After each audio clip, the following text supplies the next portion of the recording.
오늘 여러분과 말씀을 나눌 성경 말씀은 시편 57편의 말씀입니다. 이 시편 57편의 말씀은 시편 23편 말씀만큼 유명한 시입니다. 시편 57편에 보면 표제어, 제목이 붙어 있죠.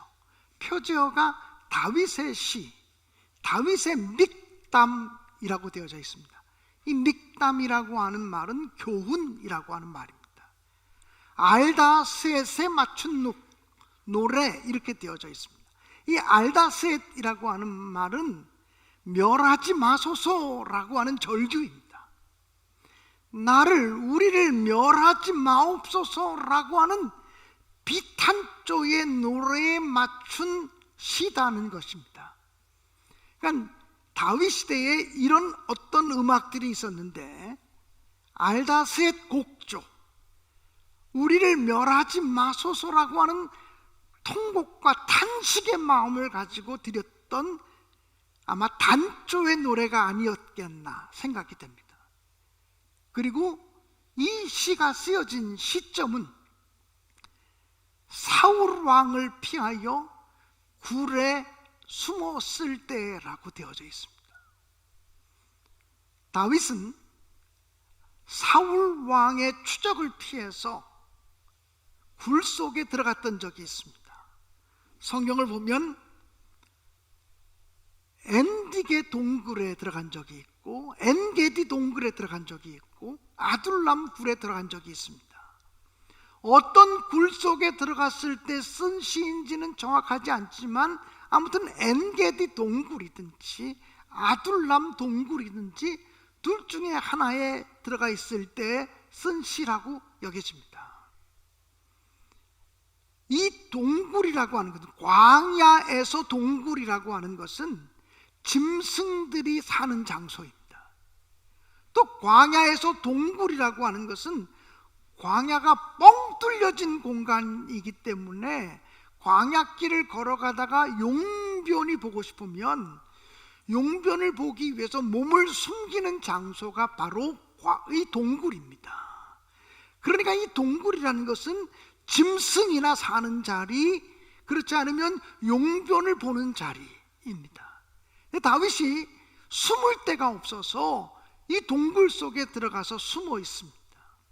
더구나 다윗과 함께 이 동굴 속에 들어간 사람은 400여 명의 사람입니다. 근데 다윗을 따라다니는 이 400명은 어떤 사람이냐면 마음이 상한 자들, 빚진 자들, 원통한 자들이 따라왔다 그랬어요. 제가 평생을 목회하면서 이런 교인들 만나면 힘들겠다고 생각하는 사람들이 다 거기 있어요. 빚진 자들, 마음이 상한 자들, 원통한 자들, 뭔가 마음이 꼬부라진 사람이죠. 구부러진 사람이죠. 무슨 일을 할 때 올바르게 사물을 객관적으로 볼 수 있는 능력이 없어요. 마음이 상했기 때문에, 원통하기 때문에, 상처가 많기 때문에. 근데 그런 사람들이 지금 이 다윗과 함께 동굴 속에 들어가서 살고 있습니다. 절망스러운 자리입니다. 고난의 자리입니다. 슬퍼할 수밖에 없는 자리입니다. 하나님의 임재가 느껴지지 않는 자리입니다.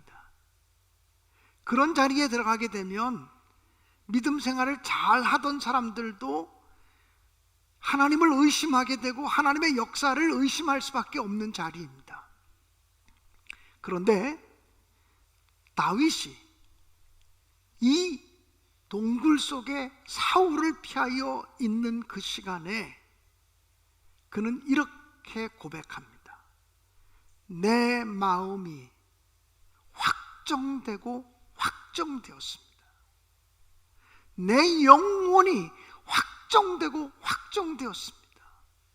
하나님을 찬양하기로, 하나님을 노래하기로 내 마음을 확정했다고 고백합니다. 여러분, 그 시기는요, 찬송하기 어려운 시간입니다. 기도하기 어려운 시간입니다. 그런데 다윗은 내가 이렇게 낙심만 하고 있을 것이 아니라, 내가 이렇게 절망만 하고 있을 것이 아니라, 내가 이렇게 어두운 감정에만 휩싸여 있을 것이 아니라, 내가 아무리 힘들어도 찬송은 부를 수 있지 않느냐, 노래는 할 수 있지 않겠느냐, 그러면서 내가 찬송하겠다고, 하나님을 노래하겠다고 그렇게 마음에 확신합니다. 그리고 나서 다윗은 고백하기를, 내가 만민 중에서 하나님께 감사하겠습니다. 열방 중에서 주님을 높이는 노래를 부르겠습니다. 그래서 이 시편 57편의 시가 위대한 것입니다. 아무나 부를 수 없는 노래를 다윗이 불렀기 때문에 위대한 것입니다. 제가 복음성가, 요즘 젊은이들이 부르는 CCM 곡을 잘 알지 못하지만, 저도 이제는 CCM 세대가 아니잖아요. 그런데 제가 시편 57편을 가지고 쓰여진 노래 중에서 내가 알만한 CCM이 있겠는가라고 봤더니 3곡이나 됐습니다. 내가 만민 중에 이렇게 시작되는 노래가 있더라고요. 또 새벽을 깨우리라, 새벽을 깨우겠다고 노래 부르는 찬송가가 있더라고요.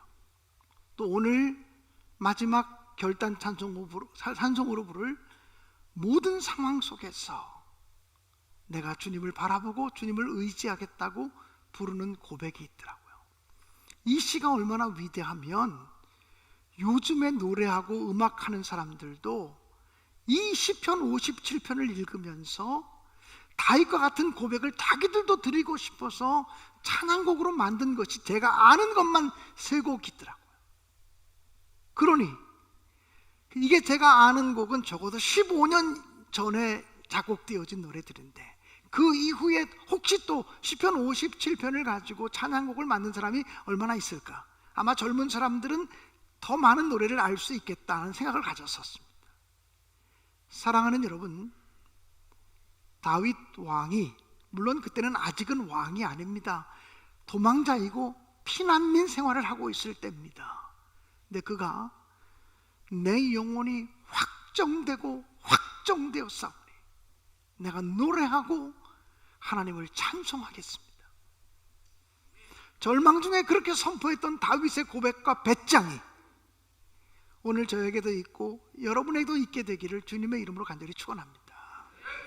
대부분의 사람들은 좋은 환경이 열려져야, 문제가 해결되면, 고난이 돌파되고 나면 그제서야 비로소 찬송할 수 있을 것 같다고 얘기합니다. 지금은 목사님 찬송 드릴 수가 없어요, 찬송할 수 있는 분위기가 아니에요, 찬송할 수 있는 상황이 아니에요, 이렇게 말하는 사람들을 많이 보게 됩니다. 제가 교인들을 보면 교인들 가운데, 오늘 이 예배 시간에 참석한 사람들 가운데 20% 정도만, 제가 느낌에 20% 정도만 지난 한 주간 동안에 기쁘고 감사하고 영광 돌리고 이런 일들을 만난 사람일 것입니다. 적어도 70-80%의 사람들은 지난 한 주간 동안도 하나님의 임재가 느껴지지 않기도 하고 하나님이 살아계심이 경험되지 않고 고통이나 환난이나 어두움이나 역경 가운데 머물다가 오신 분들도 있다고 생각이 되어집니다. 근데 성경에 보면 진짜 위대한 믿음의 사람들은 고난 속에서 찬송하고 고난 속에서 감사의 노래를 외쳤던 분들이라고 분명히 믿습니다. 우리가 복음서를 읽다 보면 예수님께서 십자가를 지시기 직전에 얼마나 그분도 힘드셨는지 자기 제자들을 향해서 이렇게 말합니다. 내 마음이 심히 괴로워 죽을 지경이다. 주님이 내가 지금 죽을 맛이다, 죽을 지경이다, 이렇게 제자들에게 직접적으로 당신의 감정을 표현하셨습니다. 그리고서 주님께서 제자들과 함께 겟세마네 동산 감람산에 올라가셔서 기도하셨습니다. 그런데 내 마음이 괴로워서 죽을 지경이라고 얘기했던 주님이 겟세마네 동산에 올라가서는 정말 하나님이 기뻐하실 만한 최고의 위대한 기도를 드리셨습니다. 아버지여, 할 수만 있다면 이 잔을 내게서 떠나가게 하옵소서. 그러나 내 뜻대로 하지 마시고 아버지의 뜻대로 되기를 원하나이다라고 기도하셨습니다. 아니, 어떻게 기도하러 가시기 전에는 내 마음이 쉼이 괴로워서 죽을 지경이라고 말씀하셨던 주님이 겟세마네 동산에 올라가서는 그렇게 하나님의 마음에 꼭 맞는 기도를 드릴 수 있었을까? 그 사이에 어떤 일들이 생겼을까? 기도하러 가시는 그 길에 어떤 일이 있었을까? 우리가 복음서를 유심히 읽어보면요, 예수께서 내 마음이 괴로워 죽을 지경이다, 그러니 나와 함께 기도하러 가자. 제자들을 데리시고 감람산에 올라가시면서 성경은 찬미하며 감람산으로 나아가니라 이렇게 기록되어 있어요. 찬미하며 감람산으로 나아가셨다. 예수님은 십자가의 죽음, 십자가의 고난을 앞에 놓고서 찬송하셨다는 거예요. 노래하셨다는 거예요. 노래할 기분이라서 노래하는 사람은 노래 못해요. 노래할 환경이 되기 때문에 노래한다고 말하는 사람도 노래할 수 없어요. 노래할 수 없을 때, 찬송할 수 없을 때, 기도할 수 없을 때, 가장 절망스러운 그 시간에도 주님은 찬송 부르셨다라고 하는 거예요. 그리고 절망스러운 시간에 찬송을 불렀더니 그 사이에 하나님이 가장 기뻐하시는 승리의 기도를 드릴 수 있는 주님의 마음으로 변화되고 만들어졌다라고 하는 사실을 성경을 통해서 우리는 상상할 수 있어요. 사랑하는 여러분, 다윗 왕이 내가 내 마음이 확정되고 확정되었으니 주님을 노래하고 찬송하겠습니다, 그렇게 고백한 다음에는 이렇게 고백합니다. 내 영광아 깰지어다, 비파야 수금아 깰지어다, 내가 새벽을 깨우리로다. 내가 새벽을 깨우련다. 여러분, 이 말이 무슨 말입니까? 새벽은요, 자연이 오는 거예요. 자연이 오는 시간이에요. 우리가 새벽을 불러오지 않아도 새벽은 자연히 우리에게 다가오게 되어져 있어요. 그런데 다윗이 내가 새벽을 깨우리로다 이렇게 고백한 것은 무슨 말이죠? 내가 새벽을 깨우리로다라고 하는 이 고백은 내 영혼을 깨우겠다는 거예요. 어둠 속에 묻혀있는 내 영혼을 흔들어 깨우겠다. 절망 속에 빠져있는 내 영혼을 흔들어 깨우겠다. 우울함 속에 빠져있는 내 영혼을 흔들어 깨워서 그렇게 우울함 속에 있으면 안 돼. 그렇게 절망 속에 있으면 안 돼. 그렇게 고독함 가운데 머물러 있으면 안 돼. 그렇게 어두움 가운데 머물러 있으면 안 돼. 그리고 자기의 영혼을 흔들어 깨우겠다는 거거든요. 그리고 결코 환경과 분위기의 노예가 되지 않고 살아가겠다라고 하는 고백이요, 선포인 줄로 분명히 믿습니다. 원하기는 저는 우리 신내교회 모든 성도들이 이런 고백과 선포를 가지고 이 사순절 절기를 살아갈 수 있게 되어지기를 주님의 이름으로 간절히 축원합니다. 이제 돌아오는 목요일부터 다음 주 토요일까지 열흘 동안, 짧은 열흘 동안 사순절 특별 새벽 기도회를 갖습니다. 저는 현대인들의 삶이 너무나 복잡하기 때문에 이제는 모든 교인들이 다 새벽 기도해야 된다 이렇게 말할 수 없는 시대에 살고 있다고 생각을 해요. 새벽 기도하지 않는 사람은 믿음 없는 사람이에요 이렇게 얘기할 수 없는 시대에 살고 있어요. 우리들의 삶이 얼마나 복잡하고 우리들의 삶이 얼마나 다양해졌는데요. 밤새 일하고 새벽에 들어오는 사람들도 얼마나 많은데요. 그런 사람들에게 새벽 기도를 해야만 한다고 얘기할 수 없지요. 그런데 우리는 새벽 기도를 하자라고 하는 것은 첫 시간을 주님께 드리자고 하는 의미예요. 내 시간의 첫 번째 부분을 하나님께 드리면서 내가 하나님을 바라보겠습니다. 내가 하나님을 의지하겠습니다. 힘들고 어려울 때일수록 하나님만 바라보겠습니다라는 고백을 드리는 것이 새벽 기도의 정신이라고 생각해요. 우리가 모두 새벽 기도 매일 나와서 기도할 수는 없지만 적어도 1년에 2번, 우리 교회는 길지도 않아요.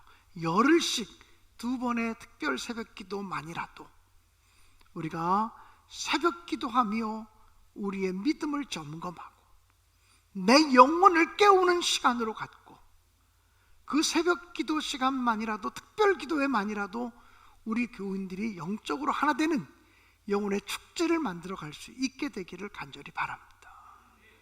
성경을 보면요, 새벽에 일어난 놀라운 기적들이 참 많습니다. 이스라엘 백성들이 출애굽할 때 뒤에는 애굽의 군대가 쫓아오고 앞에는 홍해 바다가 가로막혔어요. 앞으로 갈 수도 없고 뒤로 갈 수도 없는 진퇴양난의 위기 속에 처하게 됩니다. 그때 모세가 손을 들어 지팡이로 홍해 바다를 내리치니 홍해 바다가 갈라지고 이스라엘 백성들은 마른 땅과 같이 홍해 바다를 건너갔어요. 그리고 이스라엘 백성들을 추격하던 애굽의 군대를 물속에 수장시켰던 놀라운 사건이 새벽에 일어났다고 성경은 증언해요. 모세가 이스라엘 백성들을 이끌고 가나안 땅으로 가다가 하나님이 주신 계명, 십계명과 율법을 받은 시간도 새벽이었다고 성경은 증언해요. 이스라엘 백성들이 광야의 기적과 같은 먹거리들이 내렸어요. 만나가 내린 시간도 새벽이었다고 성경은 얘기해요. 해가 뜨면 이미 만나는 사라지고 없었다고. 만나를 얻으려면 해가 뜨기 전에 나가야만 만나를 구할 수 있었다고 성경은 증언하고 있어요. 여러분, 여호수아가 가나안 땅을 정복해 나갈 때 제일 먼저 만났던 난공불락의 요새는 여리고 성이었어요.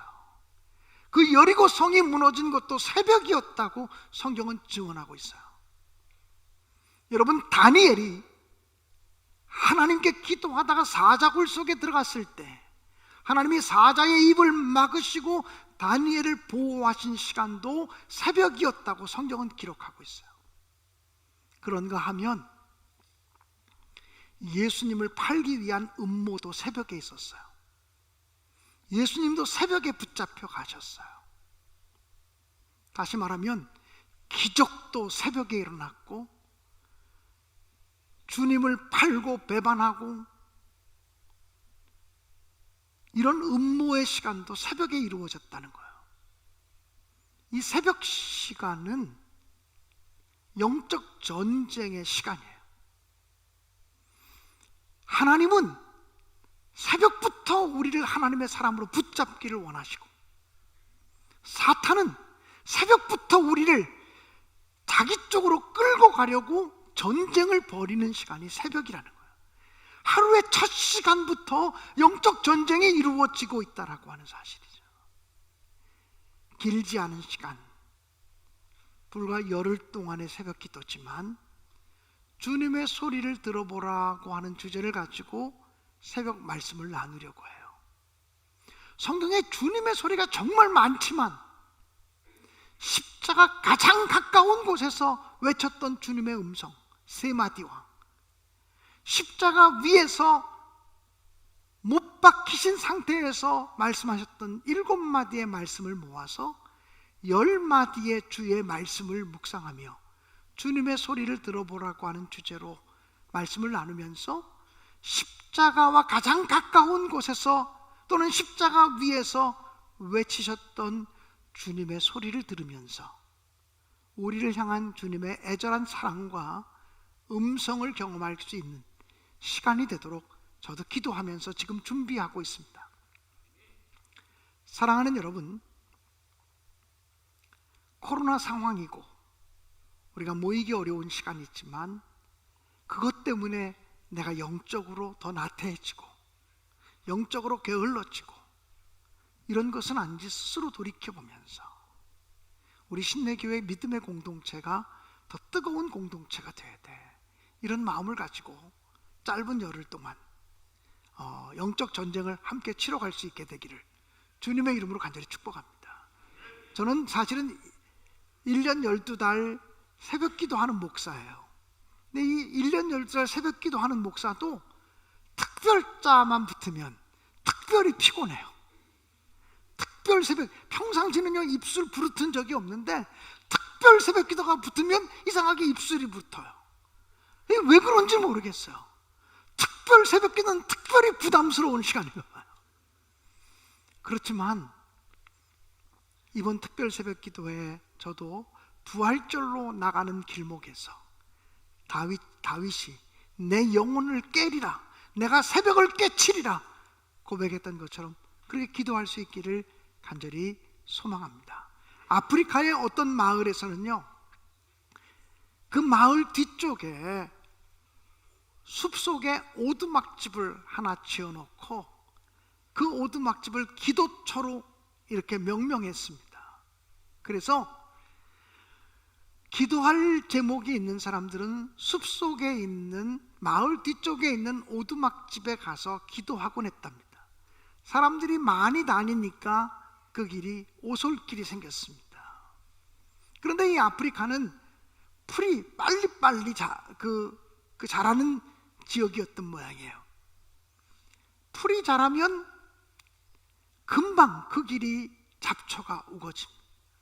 그래서 그 마을 사람들은 자기 마을에서 기도처까지 가는 그 길에, 오솔길에 풀이 자라 있으면 우리가 그동안 기도하지 못했구나, 기도처로 가는 길에 잡초가 많이 났구나, 그 길이 반질반질하게 나 있으면 그동안 우리가 열심히 기도했구나 라고 자기를 점검하게 되었다 그래요. 사랑하는 여러분, 여러분들은 하나님의 은혜의 보좌 앞으로 나가는 그 오솔길이 잡초가 혹시 많이 우거진 것은 아닙니까? 기도하는 것을 잊어버릴 정도로 잡초가 우거진 것은 아닙니까? 찬송을 잊어버릴 정도로 그 잡초가 우거지진 않았습니까?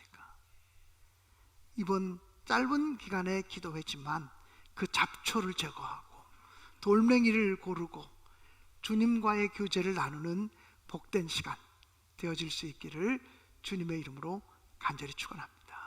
다윗 왕처럼 어떤 상황 속에서도, 모든 상황 속에서 주를 찬양할지라, 주님은 나의 큰 능력이시고 주님은 나의 큰 도움이시라고 고백할 수 있게 되기를 간절히 바랍니다. 주의 얼굴 구할 때 크신 은혜 베푸사 주를 보게 하실 줄로 믿습니다. 내 영혼이 확정되고 확정되었사오니 믿음의 눈 들어 주님을 바라봅니다. 내 영혼이 확정되고 확정되었사오니 믿음의 눈 들어서 주님을 바라보겠습니다. 결단하면서 찬양할 수 있기를 원합니다. 찬양하겠습니다.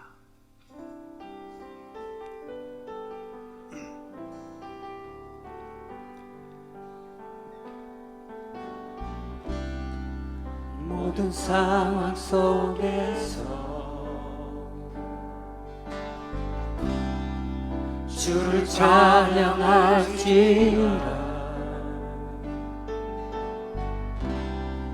주는 너의 큰 상, 큰 도움이시라. 큰 도움이시라. 주의 얼굴 구할 때 주의 영을 부으사 주님 사랑 안에서 주를 보게 하소서. 주를 보게 하소서. 우리 다 함께 일어나 찬양할까요? 내 영혼이 확정되고 내 영혼이 확정되고 확정되어 싸우니 믿음의 눈으로 주를 바라봅니다. 내 영혼이 확정되고 확정되어 싸우니 믿음의 눈으로 주를 바라봅니다. 주를 찬양할 때 주를 찬양할 때 주의 나라 임했네. 그 영원한 나라 보게 하소서.